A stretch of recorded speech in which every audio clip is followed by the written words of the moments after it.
All right, good evening.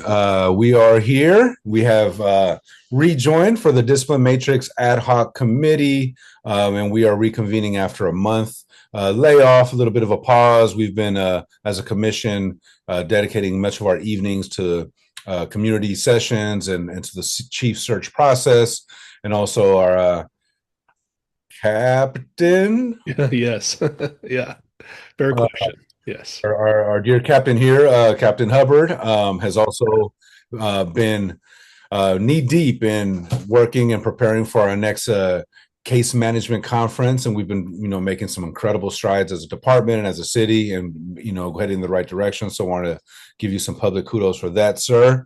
And I know this last month. There's been a lot of work being done, and so it's been nice to actually take a little bit of a break and now picking this back up.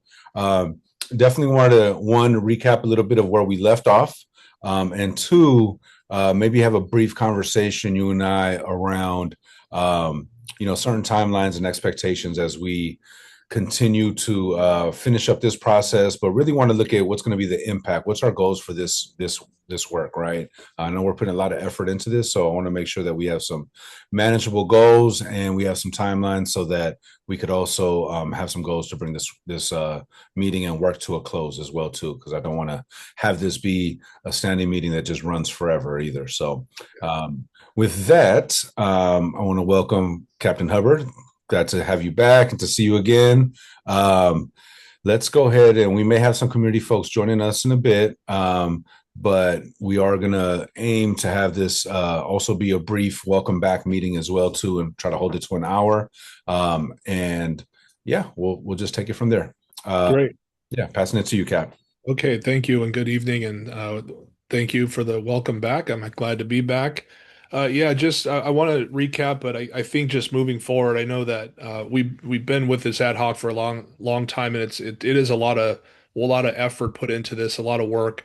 The next phase is going to be vetting this now through the city attorney and through the stakeholders.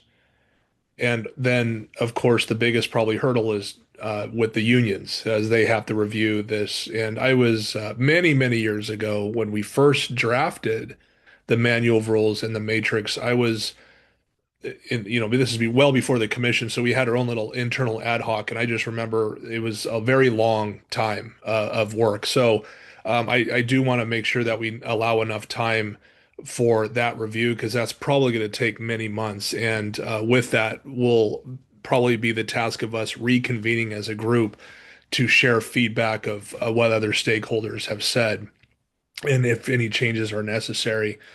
So that's moving forward. Maybe I'll just be better at after the end of each meeting, uh, recapping the meeting and then talking about next steps. So that will give about 2 weeks of review. So the next time we meet, that we can just jump right into it. But we last met on the 18th of February. And if you recall, we wanted to talk about a pretty heavy subject, which is use of force, and talking about each use of force level. And I want to go first over level ones, which are the more severe uses of force. Then tonight, up until 7 o'clock, we'll talk about level twos. So for level ones, we approved the following. So the first one is any use of force resulting in death. The first offense is termination, and there's no second or third offense. We all agreed on that. For the second one, any intentional firearm discharge at a person, regardless of injury. We agreed the first offense is termination. Uh, no second or third offense. Okay, and this is the same reasoning that we use for if it's sustained for intentionally shooting at someone without legal grounds, there's no mitigating scenario identified. We agreed on that. Number three, any force creating a substantial risk of causing death, and this includes intentional vehicle strikes. The first offense would be a 15-day suspension to termination, and the second offense would be termination. The first bullet allowing latitude there, the first bullet point that we would be made here. Uh, for number four, serious bodily injury, loss of consciousness, protracted loss, impairment, disfigurement, paralysis. First offense would be S30 to termination. Second offense would be termination. We viewed this as more severe than the third one because harm actually occurred versus potential harm. Okay, because remember, number three talks about substantial risk, doesn't necessarily have to result in uh, death. Number four does. For number five, any unintentional firearm discharge. If a person is injured, the first offense is a 15-day suspension and termination. Second offense is termination. Number six, any intentional impact weapon strike to the head. First offense is a 15-day suspension and termination, and the second offense is termination. And then finally, for number seven, any force investigation elevated to a level one by a watch commander. We did not parse this out as a separate MOR range, and the reason why is because if it's elevated by a watch commander to any to a level one, that means it will fall within one of these bullets. Therefore, it would fall under that matrix. So to map this out, what we landed with was as follows: force resulting in death, first offense T, intentional firearm discharge at a person T, second offense not applicable, substantial risk of causing death, 15 days suspension to termination, first offense, termination, second offense, serious bodily injury, 30 days suspension to termination, second offense, termination, unintentional firearm discharge with injury, 15 days suspension to termination, termination, second offense, intentional impact weapon strike to the head, 15 days suspension to termination, and second offense, termination, and then no separate range for the elevation by a watch commander. My struggle with the last meeting we had regarding this is I just don't have a lot of examples. What we typically see or have as examples is officers intentionally firing their firearm, discharging their firearm at a person. We assess compliance in many different ways. There is actually an executive force review board that goes for any level one use of force, and that is chaired by a deputy chief and other captains. So it is not a singular decision. It goes to a board, and there are a lot of stakeholders included in that. And there's a criminal investigation and also an internal affairs investigation that are separate that feeds into that. And then finally, the chief of police making their determination. And also, we have the CPRA who does its investigation for level one uses of force. Just some key discussion things as I was going through my notes. I know we talked about modifying K4. There are some issues that were raised by some of the panel members about how some items within DGO K4, which is our use of force policy, didn't really make sense. And I totally agree. I just this ad hoc is not for changing that policy. Coincidentally, this past week. There has been talk, of course, of changing DGOK4 because of some other things. So if that policy does open up, I hope to collect my notes from this discussion and make those changes or recommended changes. We also removed counseling off the table for any level one in our current matrix. There's a wide range. Counseling is off the table. Also, just this was a comment that I made that some agencies let outcome drive punishment.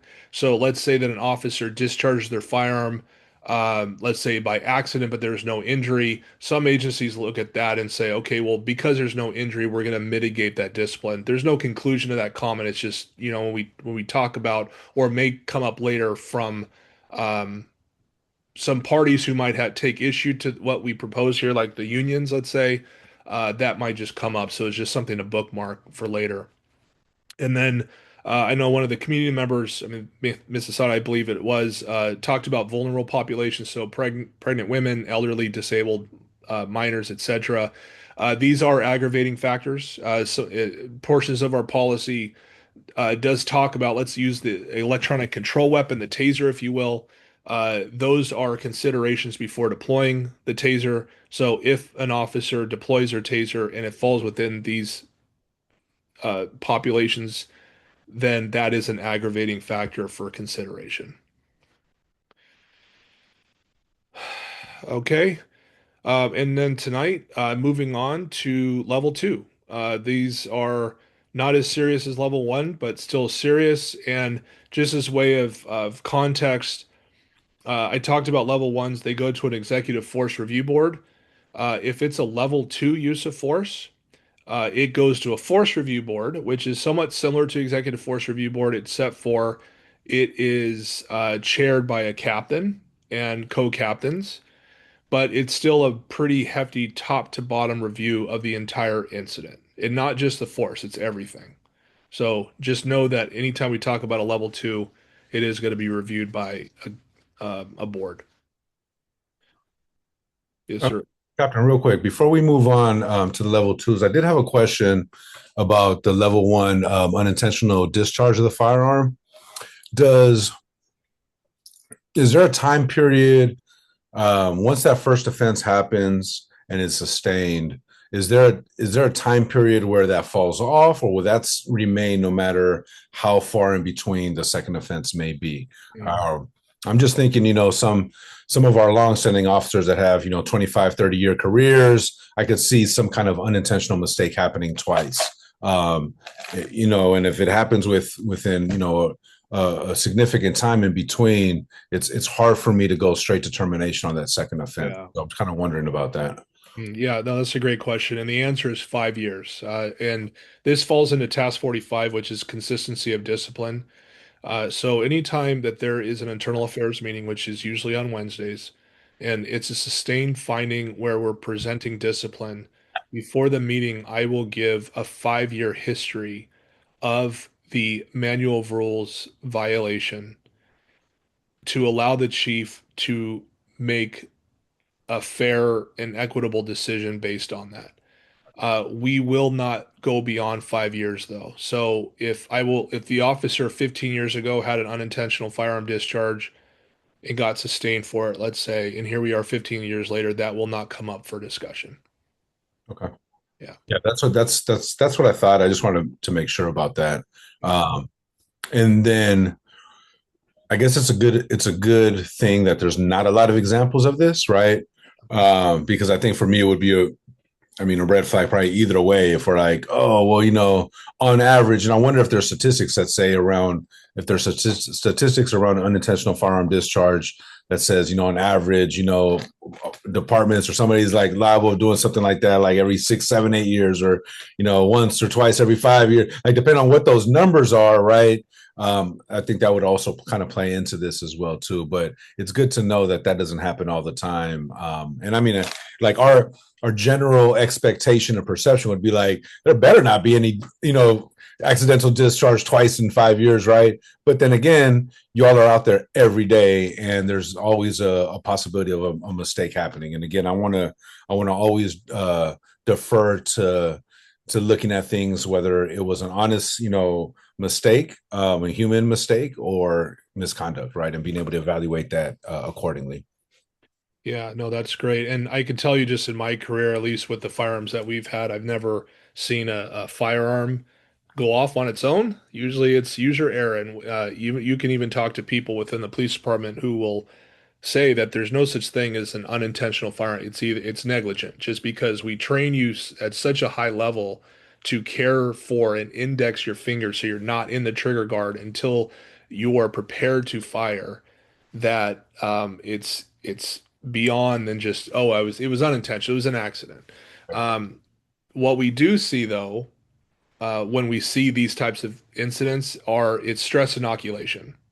And people ask like, "Hey, why is your academy so difficult? Like, why are you so hard on the recruits, and why do you put them under so much stress?" Is like this very reason. It's like they don't see it right away, but it's just inoculating them to stress. So they're not doing foolish things like when I draw my fire, my finger goes in the trigger guard, and here I am firing a weapon unintentionally. So it all goes into training. But it's just to me, I compliment my training staff or the training staff because they're so good at what they do that we rarely see these events happen for that very reason. It's just the effort they put in to their training. Yeah. Awesome. Awesome. And I know there's going to be several layers of review, including the city attorney and me to confer when it comes to like this chart. I like how you laid it out so we could clearly see. We tightened the bolts a bit and up the ante a little bit, right? And our hopes are that at least we could find some kind of middle ground with that, to incorporate at least some of these changes once it goes through that process, and we'll obviously reflect at that point. But Appreciate you laying it out and seeing our work kind of in one snapshot is helpful. So appreciate Yeah, it. thank you. Okay, so let's move on to level two. The first one is any strike to the head except intentional impact weapon strike. That's a level one. So, for example, if I use a palm strike to someone's face or head as even a distractionary measure, that would be considered a level two use of force. Uh, it seems pretty high even for even a light touch, just because of the damage that can happen to one's head and the vulnerability there. So we do have that as a level two use of force. Carotid restraint applied. Okay, so I should put an asterisk here because back in 2020, California banned the carotid hold for law enforcement. I believe it's Assembly Bill or Senate Bill 1196. Okay, I'm grateful for this because I was in training at the time as the academy coordinator and later the commander.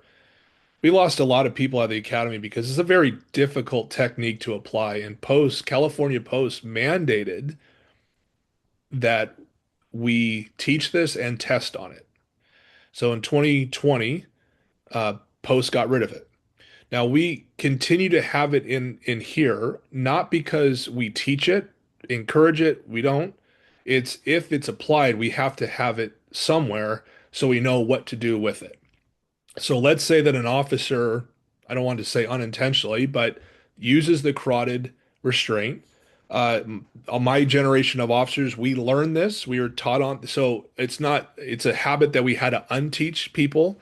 But let's just say that have an officer, we have to earmark it because we have to have a board now to assess it. And that's the way it is. If there's a carotid, even if it's a perceived carotid application, it goes to a use of force board.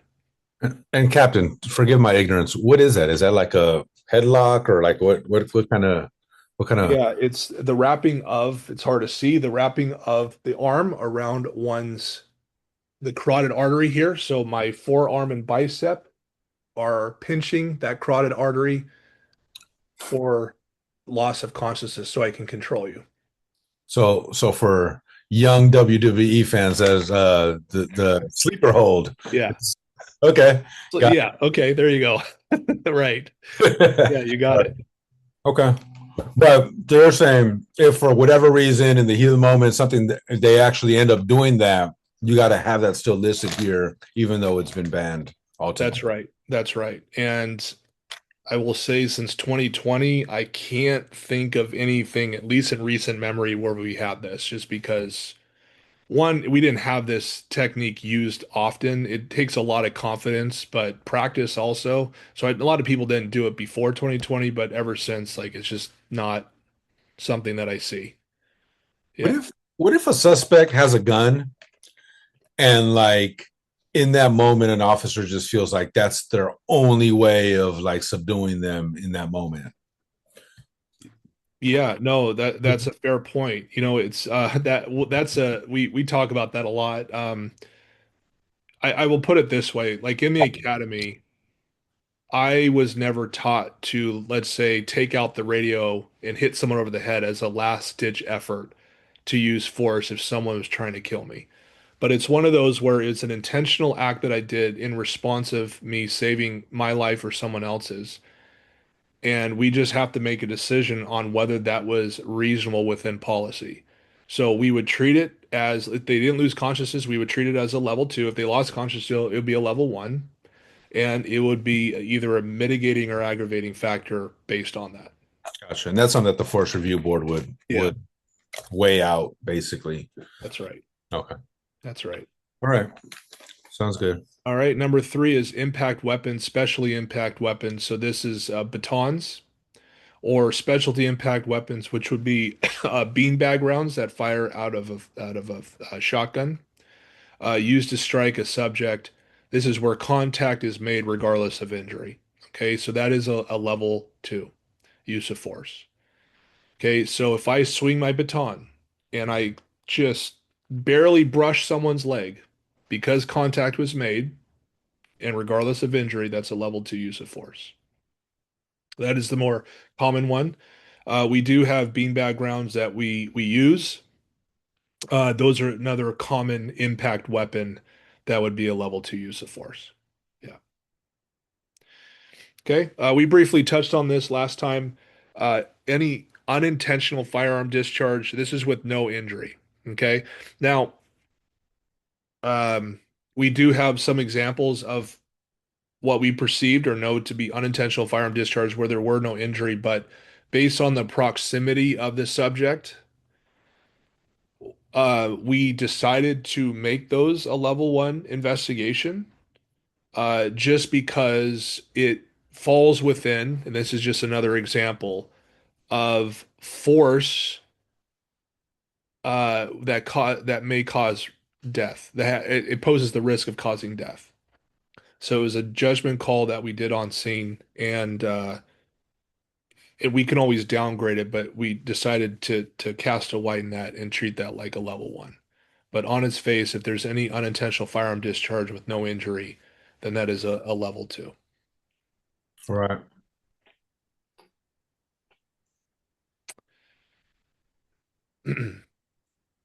Sorry, Misty, did you have a question? Sorry. Okay.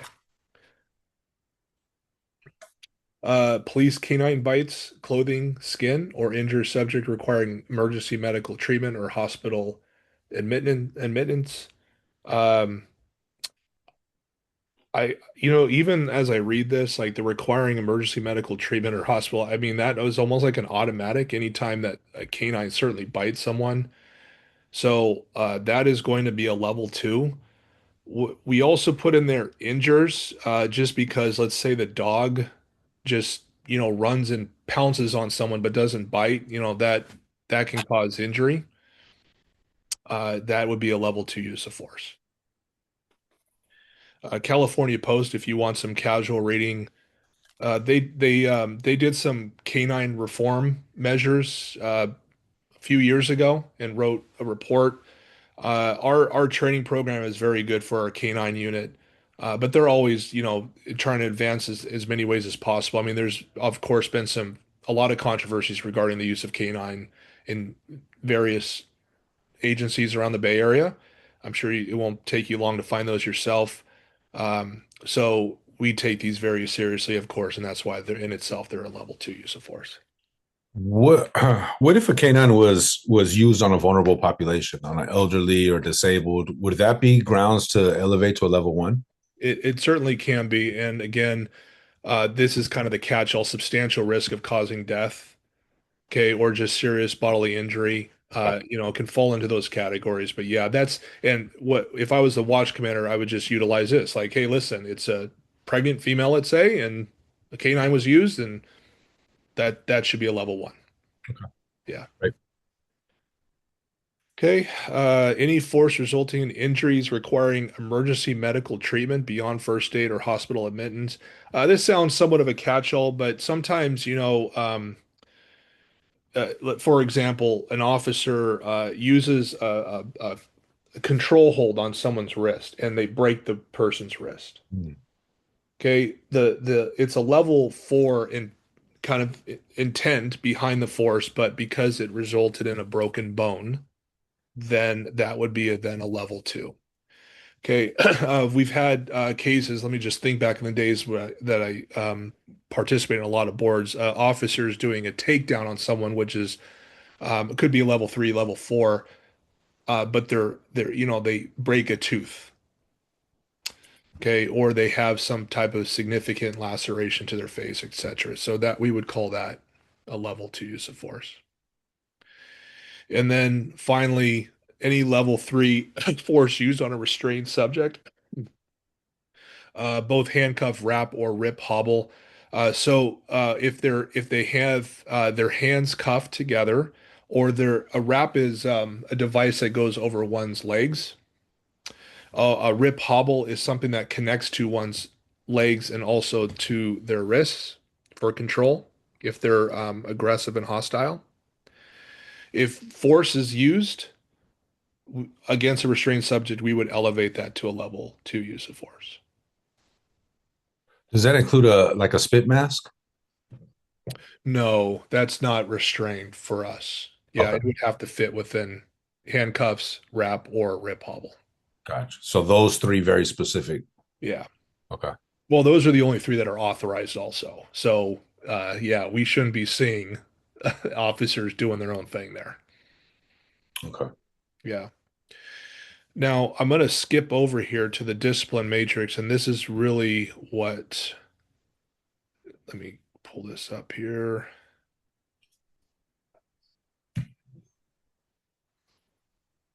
Sorry.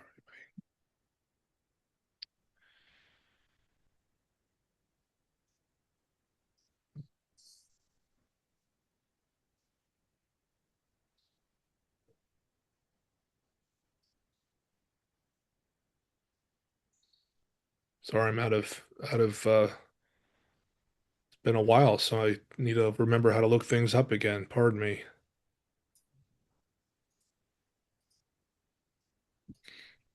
Okay, let me share my screen here to show this. Okay, so the reason why, if I didn't say this already, if you recall, a couple months ago, see how 37027-1 here, it has use of physical force level 1 through 4, and it just gives a range. So there is no latitude for anyone to consider aggravating, mitigating, and what happens is a level 4, what happens is level 1. It just says counseling and training all the way to termination for the first offense, S3 determination for the second, and termination for the third. So what we wanted to do is break out each level and have a matrix within a matrix, if you will, on each Mhm. level. Okay, so we Yeah. have that for context. Okay, so going back to this now, And look, I know you're not going to be negotiating, but like if there's anything that sticks, right? Like we know there's going to be wiggle room with the days and numbers, right? But that's one thing that I think that whether it's in a letter or as we're describing some of our work, that's one of the things around use of force we think is like very important is being able to break it down at least per level, whatever that ends up landing on, at least having that breakdown. So it's not such a, you know, all catch all under just one line. yeah, yeah, and I can't see anyone pushing back on this because this removes bias. I don't. The unions don't want bias either. It's like, oh, you don't like Brian Hubbard, and you want to terminate him for the same use of force that someone else used that they just got counseling and training on. So to me, it evens the playing field. So we're all working together. All So right. the question is, and maybe what I'll do is let me pull this down and I'll use this as a template here for my notes. So if we take the first one, any strike to the head, this is except intentional impact weapon strikes. We have three offenses here. The first, second, or third, what should be the first offense?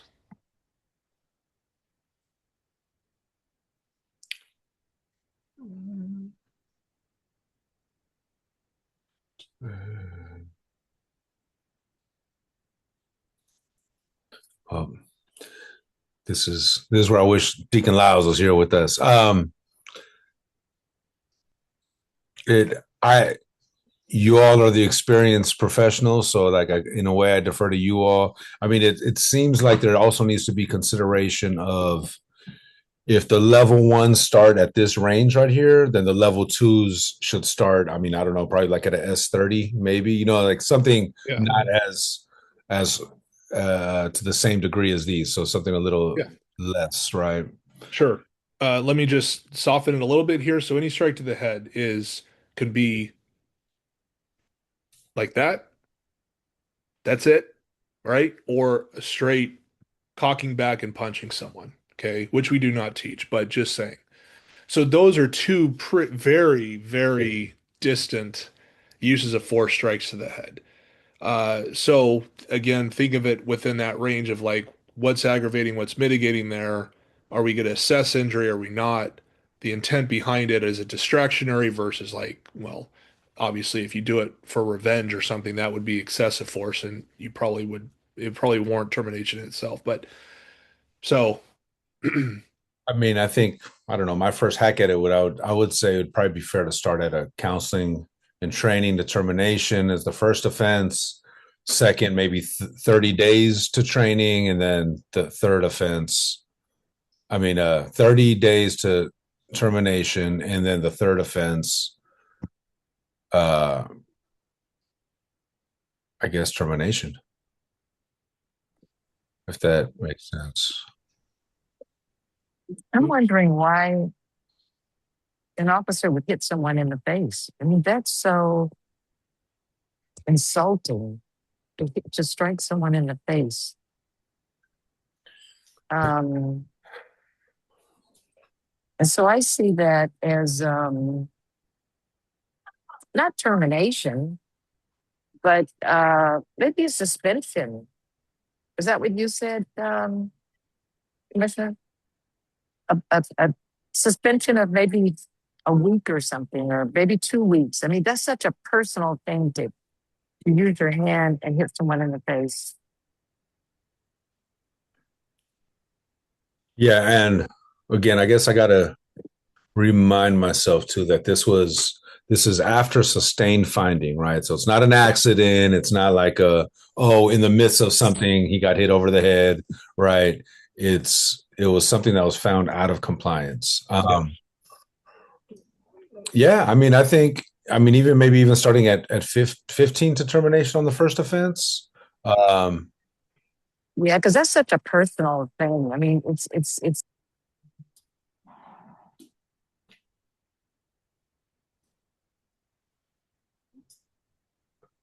I don't know, like right now, my brain's like I'm trying to imagine scenarios of like in which that would happen, right? Um, but you're right. I mean, that is, and it's also a very like dehumanizing, kind of degrading type of gesture as well, too. But I think that's good. Can you scroll up to the other ones, to the level ones, real quick, just as a point of reference? So the lowest one on these were substantial risk of causing death started with S15. That doesn't sound like it's as harsh as substantial risk of causing death, right? So I think that's why I think I was starting a little bit lower on that one, just to be consistent with what we've already agreed upon with the level ones. What? Give me your recommendation again, Commissioner So Acosta. yeah. So like on this one, we're starting S15 to termination on the first offense, right?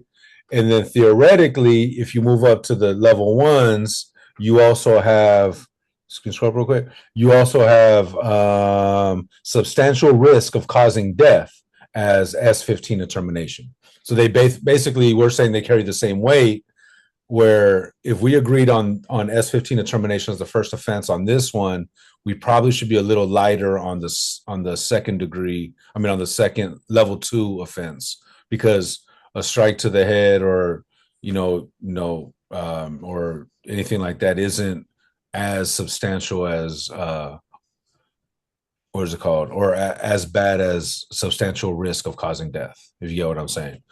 Like if I were to just look at him at face value, I'd be like, hey, how does a hit to the head carry the same starting point as a substantial risk level 1 substantial causing death? So that's why I think I was starting a little bit lower on that one. So then what? A suspension of 10 days then? Yeah. If we feel like it should at least start with the suspension and now with counseling, then yeah, maybe an S10 or S5. Yeah, because I think it's common sense that everyone knows that if you hit someone in the face, you're intending to humiliate and insult that person. And it's it's intentional. I think it should be suspension of 10. And maybe on the second offense, I don't know. Is termination too much? Yeah, I mean, just in the context of doing this to insult someone or humiliate them, that would fall within this category because that would be an out of compliance use of force. Hmm. It's very rare. I can't think of an example of officer, in a standing position in front of someone, punching someone or using a face strike. These are usually in response to someone who is actively resisting fighting, and we use it as a distractionary measure to get them under control. So they're usually on the ground fighting with an officer or standing in a very where trying to be controlled by officers, but just so a palm strike, let's say, this is what we teach, to the side of the face as a distractionary measure. Well, if you're in an active struggle with someone, uh, being treated as harshly. Let me give you an example. So I knew a police officer with OPD, and he told me that a 16-year-old kid got lippy with him, and he slapped him in the face. He intended to do it, and he came under fire because he didn't realize the kid he was slapping, his parent, I believe his mother or father, one was an attorney. He just thought it was some bum kid, and he could get away with slapping a kid. This is what he told me. He thought he could get away with slapping the kid, kind of, because he felt the kid was disrespectful to him. He said, no, actually, his supervisor asked him if it was intentional, and he made up a story so he could get away with it. Thankfully, he's no longer with the police department anymore because of something else he did. But he admitted to me that he intentionally slapped a 16-year-old. And I guess he thought that I was going to say, John. And I said, yeah, he slapped the in the face.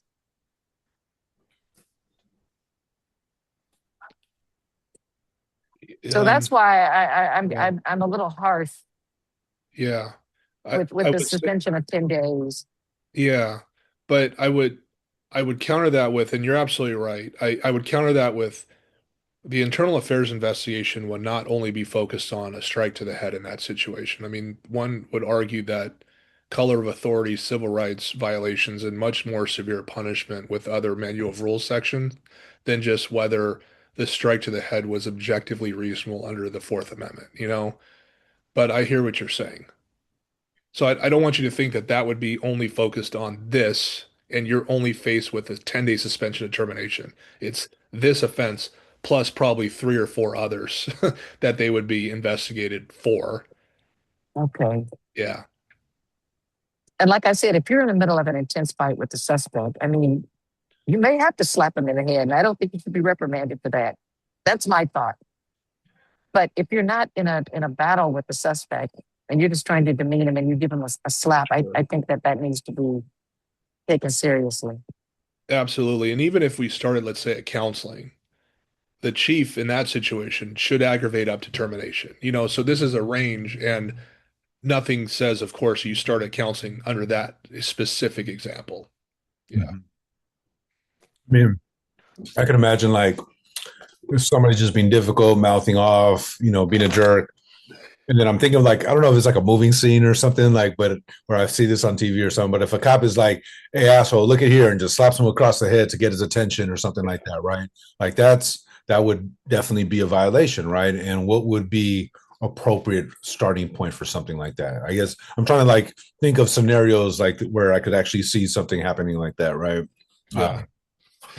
Sure. Well, let's just, if you want to take this for what it is, the midpoint here would be about 20 days. So that's just the midpoint. But like to me, that it would be other aggravating manual of rules sections that they would then be on the hook for, to where I'm sure termination would probably be in discussion just by the end of the investigation. So if this occurred and it was an intentional slap and it wasn't in the heat of battle, would and the person was suspended for 10 days, would that also be a loss of income during that time? Yeah, it is. Yeah, that's a 10-day suspension. Yeah. Okay. Yeah. 10 days without pay. It's 10 working days. Yeah, that's how that works.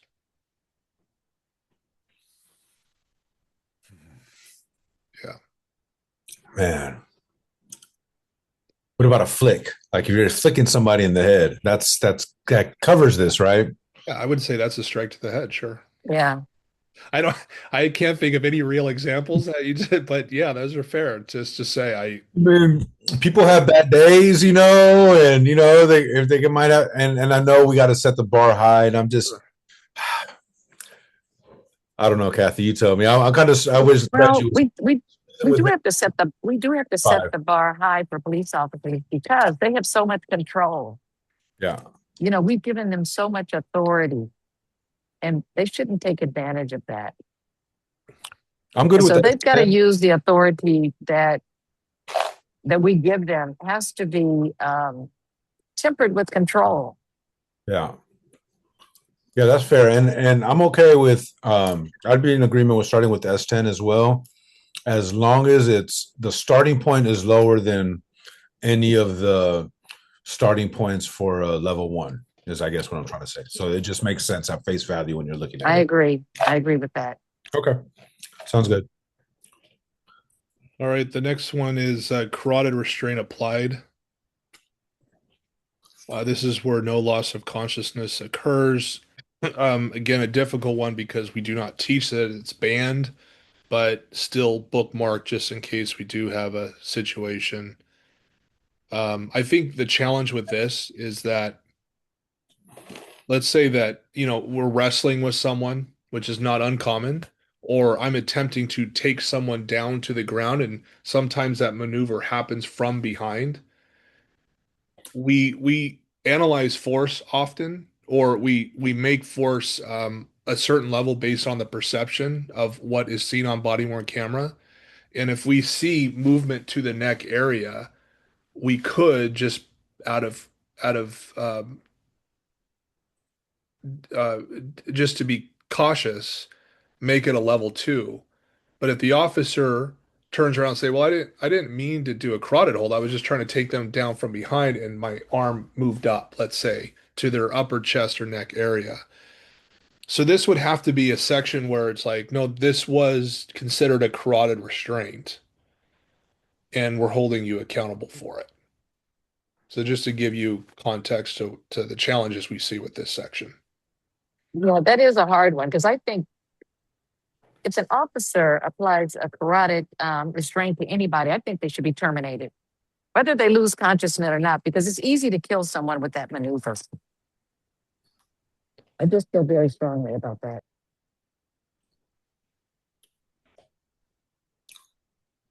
Because it's banned, is it fair to just start with the higher starting point than you would normally think for a level two? It is, but then we run into the challenge of the example you gave, where officers fighting for their life, and that is the only thing that they knew that they can do Hmm. under the circumstances. But And also, because it's banned, it would automatically get sustained. yeah, yes, yes, but it's I think a different conversation if it's last resort and fighting for one's life. I again very rare that this would occur, but I'm just there's no out there if we just start with termination, but. No doubt. Can we start with like a S30 though? Like just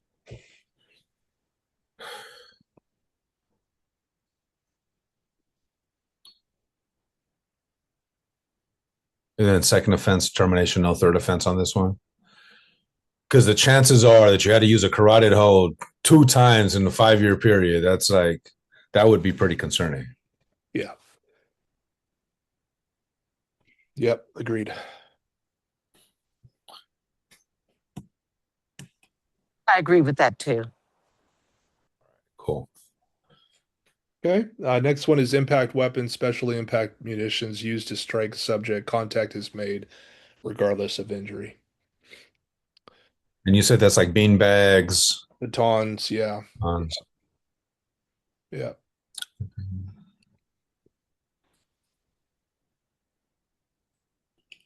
So wasn't there an incident under when Gene Kwan was mayor?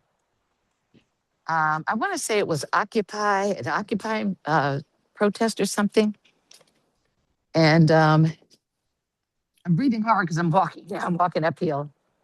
An officer fired beanbags, and I believe that the person was really seriously injured, some sort of head injury. Yeah, Scott Olson. That's it. Yep. That's it. Yeah. Yeah. So how do you deal with that? Well, that is a level one because it's an intentional impact weapon strike to the head. Or substantial risk of causing death, or Okay. there's bodily injury. Yeah, so definitely much more severe just based on the circumstances of Scott Olson. Well, just to be consistent, I would say with the other level two offense, that S10 maybe be a good starting point as well on that one. But then the question is on the second, and do they get a third shot at it, right? Like this seems to be a little bit more serious than just a strike to the head, or you're intentionally using an impact weapon at this point, right? For a second time that's being found out of compliance.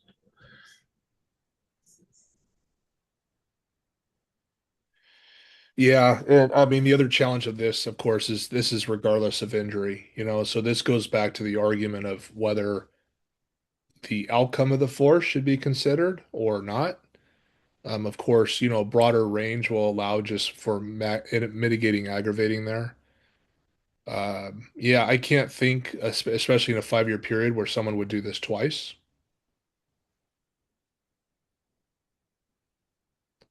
I mean, I'd be okay with just being consistent with even just the strike to the head and having S30 to T as second and then third offense of termination. Okay. Because if it was determined to be egregious use of the impact weapon, or actually then it would actually be a level one then at that point, right? That's right. Yeah. That's right. Yeah. Okay. But it could still be pretty egregious in terms of their intent, and they just happen to be a bad shot and miss, right? Sure, sure. Not checking one's backdrop or being reckless to where a young child is hit. Sure, certainly. All right. Cool. We're at 6:56, and I want to make sure we give you enough time with your family. Is now a good time to pause, or should we? I've been keeping my eye on that front door. No one's walked through. Nobody started. I haven't had the in-laws start ringing the doorbell yet, so Okay. we're good. Okay. Let's shoot for finishing these last three, and then we could revisit these the next time we meet as well too, just to make sure that we Okay. feel good about them. I'm good Okay. with that because I'm just getting home, so I can at least pay a little more attention. So yeah, I'm good to keep going. Okay. Any unintentional firearm discharge. So this is no injury. And is this more likely negligence? Yeah, I mean, negligence has criminal overlap there.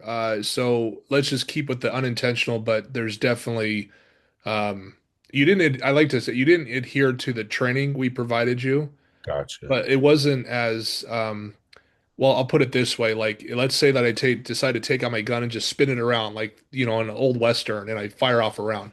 That is a little bit beyond, I think, unintentional. That is gross negligence, which would be criminal overlap. So I'd be investigated for violation of the law and then also discharge of a firearm. Probably intentional at that point, based on how I described that. So I think it just carries more weight. So let's just treat this as just legitimately unintentional firearm discharge.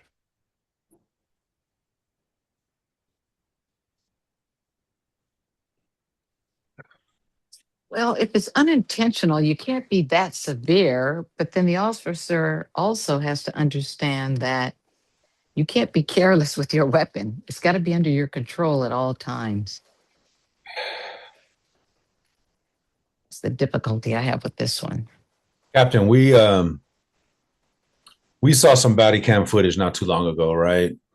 And in that incident, they were chasing down a suspect, and in the process of trying to apprehend them, a weapon went off or something like that, right? Like without getting too much into specifics, but it was clear that they identified it was kind of a mistake at the moment, but it just happened so fast that there was something that happened that they did something that they weren't trained to do, right? I'm assuming.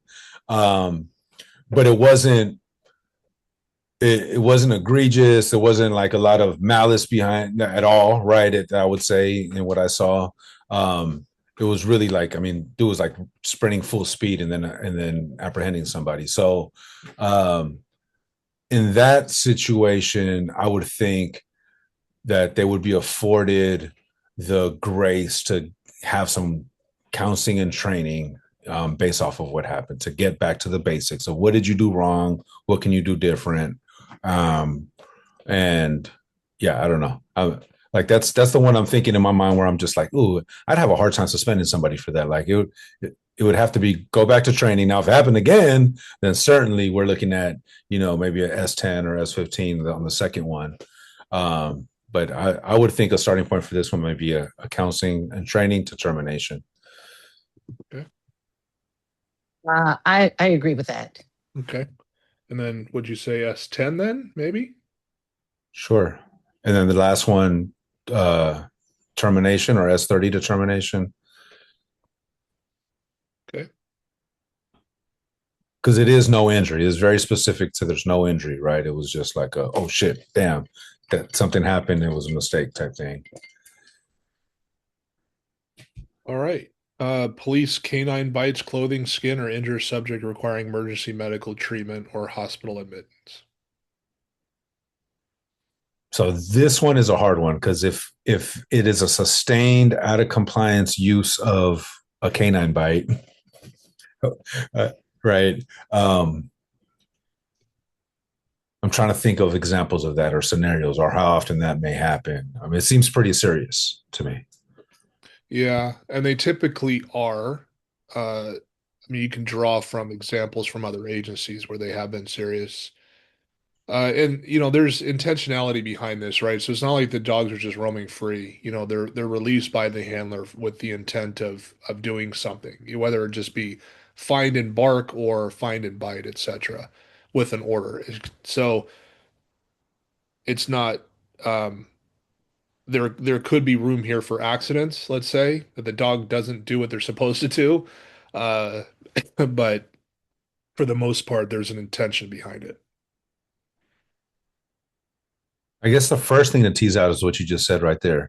Have you ever seen on body cam like the handler actually did the right thing, but the dog didn't do the right thing?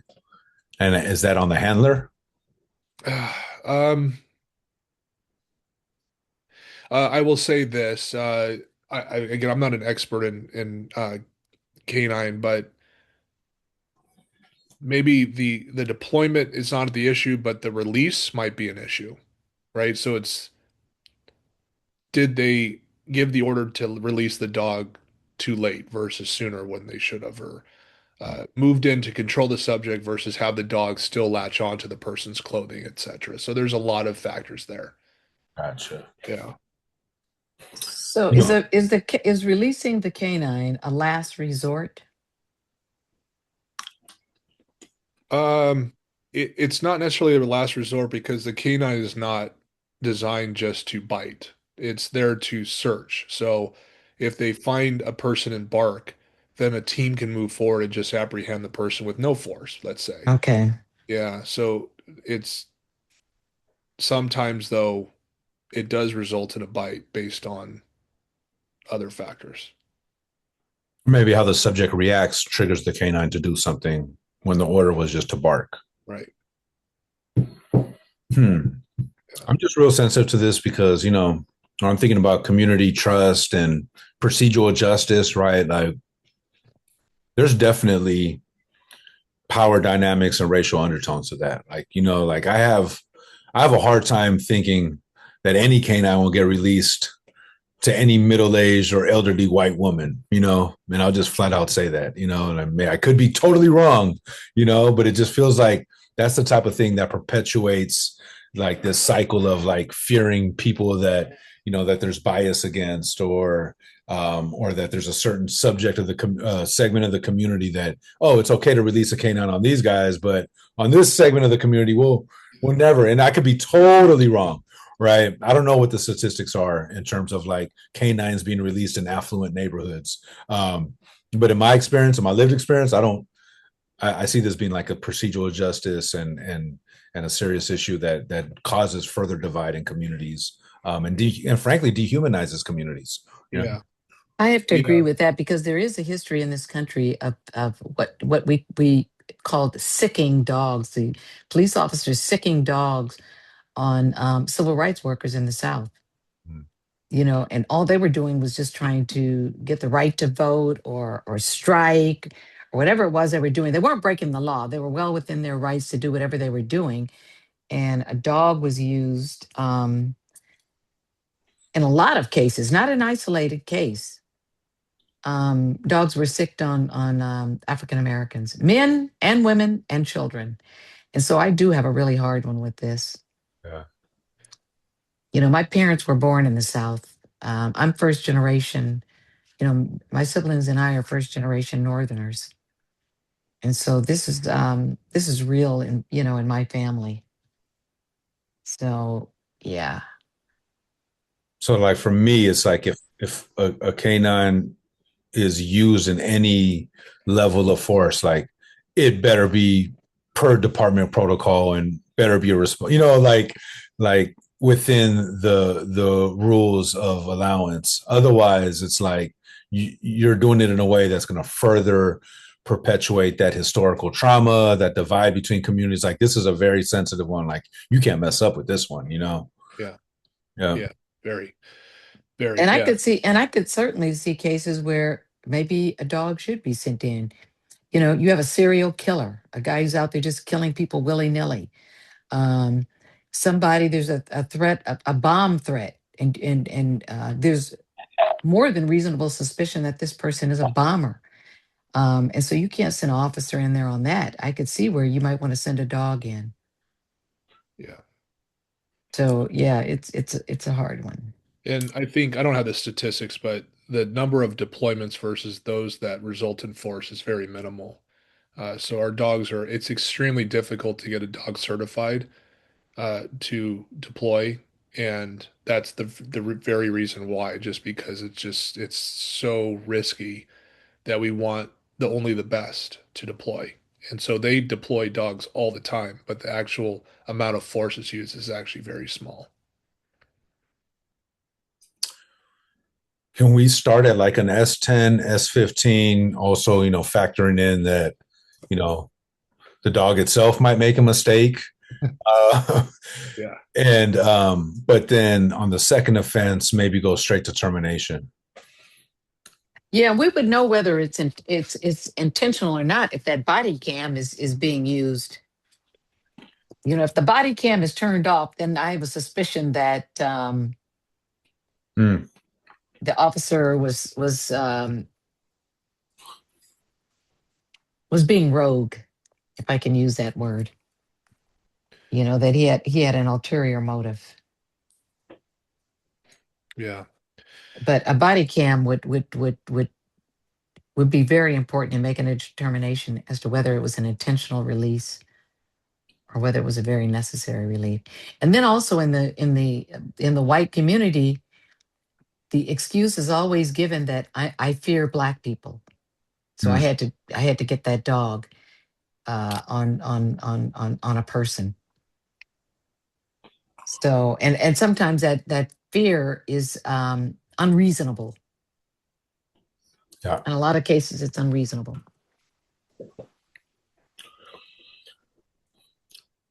Well, I think these are good first hacks at these. At coming up with this, we could definitely sleep on these, and I'll be interested when Deacon Lyles comes back too to get his perspective. So Yes, definitely. I would love to hear from him on this one. sure. Maybe we could, is there any way, because I don't know how long he's going to be recovering, but could we maybe send this to him and ask him for his input before our next meeting? And then we can discuss that at our next meeting. Yeah, for sure. My plan is to consolidate this into notes of what we talked about and then a path forward. So just hopefully everyone has a chance to look at it and weigh in before next meeting so we can move right through it. Yeah, for Okay. sure. All righty. Cool. And I'll call it to his attention. When this is sent, I'll call it to his attention, text him and tell him to take a look at it. Okay. All right, so we got two more. Yeah, the next one is any force resulting in injuries requiring emergency medical treatment beyond first aid. Again, this one is challenging because there's intent or lack thereof oftentimes behind it. So my intent is just to use a control hold, but I break the person's wrist, uh, or they chip a tooth during a struggle. So we do get a lot of these, just for reference, compared to the others that we talked about this evening. Captain, can you scroll up a little bit? Because I think we just stay consistent with some of these other ones over here. Maybe like a S10, S30, then termination.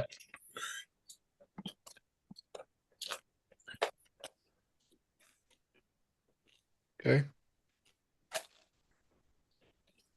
I'm fine. Okay. Last one in this category. Any level 3 force used on a restrained subject. So that's use of force when somebody is restrained in one of those restraints. Really any level 3. So I will skip ahead here, but like if I pepper spray someone, which again I can't either think of a situation where that would happen. Let's say I tase someone on a restrained subject, that would be a level 2. Impact weapon, well that's not applicable because that would be a level 2 anyway. But let's say that they were restrained and I use my baton, let's say for prying or controlling someone, that would be a level 2. Weaponless defense techniques, this is where we typically see it. So if a person's handcuffed and then I use, let's say, a strike to the body to control them, that would be a level 2. So not a face strike, but just let's say hit them in the ribs. That would be a level 2. Okay, So so it would have to fit any within level one of three, these. What's any that? level 3 use of force while they're in one of those restraints. That's right. And so, under what circumstance would force be necessary if the person is restrained? I can think of one, Yeah. or two: PCP or meth. Because PCP people have superhuman strength. Meth, a person is just so completely out of control.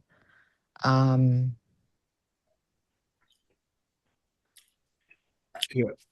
So I'll even so, and you're right. Yeah, I mean, people even handcuffed can put up a pretty good fight, but we teach officers well to control people while they're in a handcuffed position. But what we see often is people who are handcuffed get really aggressive, and we have to take them down to the ground, Mhm. even if it's gentle, not throwing them on the ground, just like, hey, we're moving them to the ground. That would be because they're handcuffed, a level 2 use of force. I've actually seen some of that. I can't remember the show now, but there's some show with live body cam of real situations with police officers. Um, uh, and a person was on PCP, and the officer had to use a little force to get them down. And I remember thinking that force was necessary. Yeah, I don't think it's necessary in every instance, but sure. the ones where I've seen it was absolutely necessary. Because a person on PCP, are people even using PCP I anymore? haven't Probably seen it in a not, while. right? Yeah, I a haven't lot of seen them that in haven't years. started. Yeah, not so much. Yeah, but I've seen where it was like superhuman strength. Yeah. Yeah. Hmm. And then suppose you have a situation where you've got a defendant who's huge and they're handcuffed, but you've got an officer who is not as big, or even a female officer, but a smaller male officer who sort of is at the mercy of this huge person who is handcuffed but seems to be gaining some ground. Hmm. Yeah. Yeah. Again, we're not saying it's out of compliance to use force against the. It's this is where we determine that it's out of compliance. So Hmm. So we, what would be out of compliance in? Can you give me an example? Yeah, I mean, someone who's restrained and let's say that I use I strike them in the ribs, let's say to get them under control, but there's like two other officers standing around doing nothing where I could have utilized them to get them under control without using force. So that would be an That's example. an okay. That's Or an excellent example. Okay. yeah, yeah, Yeah. or let's say I strike the person three times. Like the first time was fine, but not the other two. So that's an example. Okay. All righty. Yeah. Another example that I can easily see is a leg sweep to take someone down to the ground. I mean, that's so dangerous because they're handcuffed where they can't break their fall and they can hit their head. So there's an appropriate way of me Um, doing that. Like if I'm going to take someone down to the ground, I would do it where I'm controlling their body, not they're controlling themselves. So if I do right. appropriately, a very aggressive leg sweep where they can hurt themselves, that would be a level two. Yeah. Got it. Um, What is wrap and rip hobble? Yeah. Wrap is a device that goes over one's legs and it sits them up. So if they're kicking we can control their legs. Rip hobble is another form of that, but it's not as intrusive. So it goes around one's ankles and then attaches to the handcuffs. So it just gives one control. And we only use that for hostile, aggressive individuals, not on every arrest. So a rip hobble, is that like you'll see a defendant in court and his hands will be there's a chain between his handcuffed hands and his some sort of restriction around their ankles?